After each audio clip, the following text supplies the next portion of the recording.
Você já parou para pensar como o foguete é planejado do início ao fim sem que nenhuma parte funcione fora de sincronia? Ou então como os aviões comerciais, aquelas grandes aeronaves são capazes de operar com segurança, integrando centenas de sistemas que precisam funcionar em total harmonia?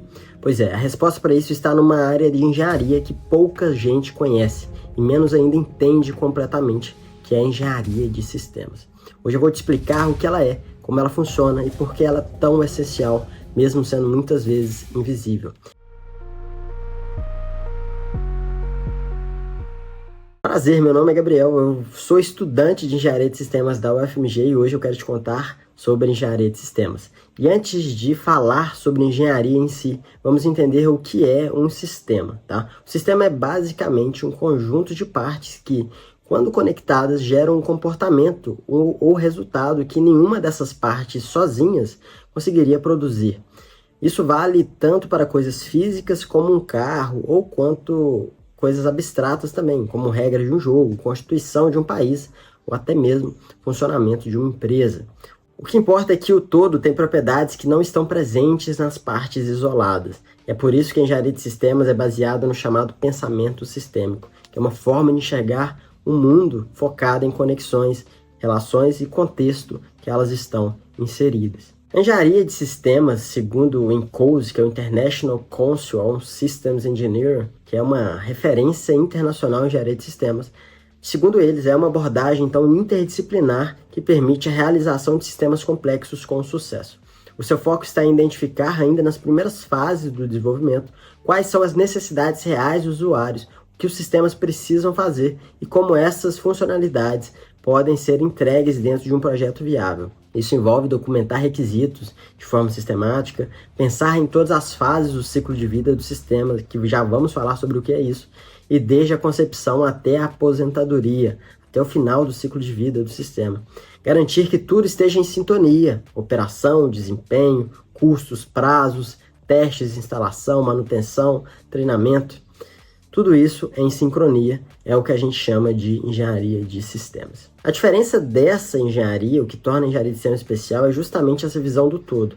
Ela integra várias disciplinas, como a engenharia mecânica, elétrica, software, logística, ergonomia, até aspectos humanos e organizacionais de gestão. Tudo isso em processos bem estruturados. Não é sobre dominar cada detalhe técnico, mas sobre entender como todos esses elementos se conectam para formar um sistema coeso, funcional e sustentável ao longo do tempo. É visível também muitos engenheiros de sistemas se especializarem em uma parte técnica e depois evoluírem para entender o sistema como um todo. Isso também é uma possibilidade, mas não é um conceito fundamental da engenharia de sistemas saber todos os detalhes de todas as partes técnicas que envolvem o sistema. O engenheiro de sistemas é como um maestro de orquestra. Ele não precisa tocar cada instrumento, então. Ele precisa garantir que tudo soe em harmonia. E aí entra um conceito fundamental, que é o conceito de ciclo de vida do sistema. A engenharia de sistemas atua no momento em que a ideia surge até o momento em que o sistema é desativado, é colocado para aposentadoria, como, por exemplo, os cemitérios de aeronaves. O que fazer com essas aeronaves paradas, que já não são mais em uso, ou com qualquer outro sistema, quando a gente pensa em, por exemplo, lixo, descarte. Como que a gente faz com o ciclo de vida de um grande lixo que ele vai ser descartado depois? Como que a gente se torna isso sustentável para pensando em termos de sistema e ciclo de vida? Pois é, tudo isso o engenheiro de sistemas ele pensa, e ela começa com a concepção, quando problemas e necessidades são identificados, e depois vem com o levantamento de requisitos. Então vem o projeto técnico, realização prática, ou seja, então a construção, testes, a validação e até mesmo a operação em ambiente real. Por fim, esse sistema é desativado ou então substituído. E todo esse processo, o engenheiro de sistemas precisa considerar como as partes vão interagir. Quais serão os impactos das decisões e como garantir que o sistema atenda a todos os objetivos que foram propostos para ele. Pois é, tudo isso é o que a engenharia de sistemas pensa, pensando no ciclo de vida do sistema. Outro ponto essencial é que muitos sistemas são compostos de subsistemas e esses subsistemas têm subsistemas, ou seja, é um processo recursivo de decomposição.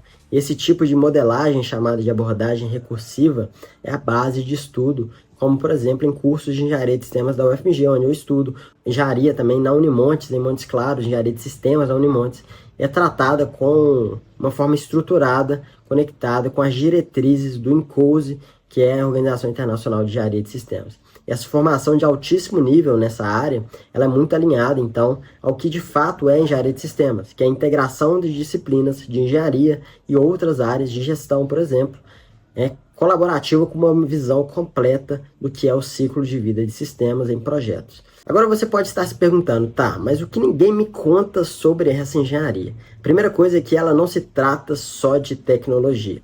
Engenharia de sistemas, ela envolve pessoas, ela envolve processos, ela envolve política interna, decisões estratégicas, cultura organizacional, gestão de pessoas. Isso tudo é engenharia de sistemas, então não é apenas a parte de tecnologia. A segunda é que você não precisa ser um expert técnico em tudo, mas precisa ter capacidade para conversar com diferentes especialistas e fazer essas áreas dialogarem. Portanto, é um curso que envolve muito a comunicação, principalmente quando se trata de conhecimento técnico integrado a projetos. A terceira é que você vai lidar com o conflito o tempo todo, e essas áreas técnicas que envolvem um projeto, setores administrativos, tudo isso envolve a parte financeira também, envolve conflitos, geram conflitos entre o cliente, entre o orçamento, entre o que é tecnicamente viável e o engenheiro de sistemas, então é o elo entre todas essas partes e ele precisa, então, lidar com isso. Mas um ponto que ninguém te conta sobre engenharia de sistemas é que esse trabalho é muito mais sobre fazer boas perguntas do que necessariamente dar respostas prontas. Saber onde estão os riscos, quais requisitos podem entrar em conflito, o que pode falhar no futuro, tudo isso é engenharia de sistemas. É olhar tanto para dentro quanto para fora dos sistemas, considerando as suas interfaces, tanto com o ambiente quanto com a sua operação real, no impacto real.